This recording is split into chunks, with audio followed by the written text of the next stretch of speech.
Ravi de vous retrouver sur le plateau TV des JFR, les journées francophones de la radiologie 2019. Mon invité Nicolas Sens, bonjour. Bonjour. Vous êtes chef de service du département imagerie au sein du CHU de Toulouse. Et avec vous, nous allons parler de sport et de radiologie, puisqu'en effet, beaucoup de centres au sein des CHU se mettent en place pour la prise en charge des sportifs de haut niveau. Racontez-nous.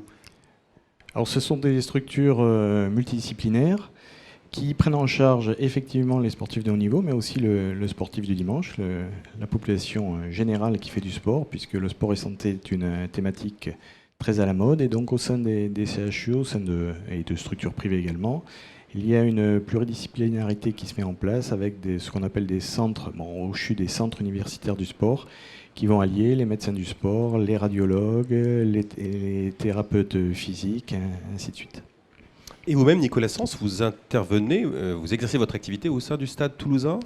Alors j'ai une petite activité, on va dire bénévole, mais au Stade toulousain, oui, effectivement, ça fait une quinzaine d'années que je participe à la prise en charge radiologique des joueurs de haut niveau donc du Stade, mais également de tous les enfants qui sont dans l'école du Stade toulousain. Donc il y a plus de 700 licences, donc il y a 700 enfants qui participent, et on a eu la chance par un partenaire industriel d'avoir à disposition un échographe dernière génération au sein même du site du centre d'entraînement des professionnels, qui me permet de faire des vacations, on va dire, en fin de journée au niveau de ce centre médical implémenté dans le Stade toulousain.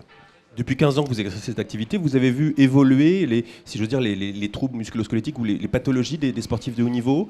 On a l'impression que les rugbymen sont de plus en plus des baraques, alors qu'avant, c'était pas les mêmes morphologies, si j'ose dire. Effectivement, le morphotype a un peu évolué depuis une quinzaine d'années.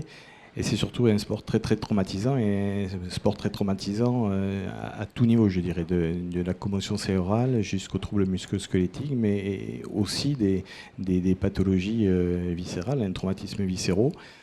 Donc c'est l'un des sports, je pense, les plus traumatisants. Mais la Fédération française met en place des mesures de prévention, essentiellement donc au niveau des commotions cérébrales et au niveau de la pathologie du rachis cervical, de la colonne cervicale, où on a des critères d'inclusion ou d'exclusion des joueurs et des jeunes joueurs même.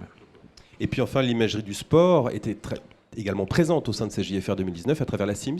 Tout à fait, la Société d'imagerie musculo-squelettique, donc qui est la branche musculo-squelettique, l'émanation au sein de la SFR. Et nous participons à beaucoup de sessions, et essentiellement pour le sport, à des ateliers pratiques d'échographie qui sont très, très demandés, très en vogue. Les salles étaient pleines à craquer, il y avait des gens qui étaient assis par terre pour voir ces démonstrations qui sont centrées sur la pathologie du sport et la pathologie musculo-squelettique.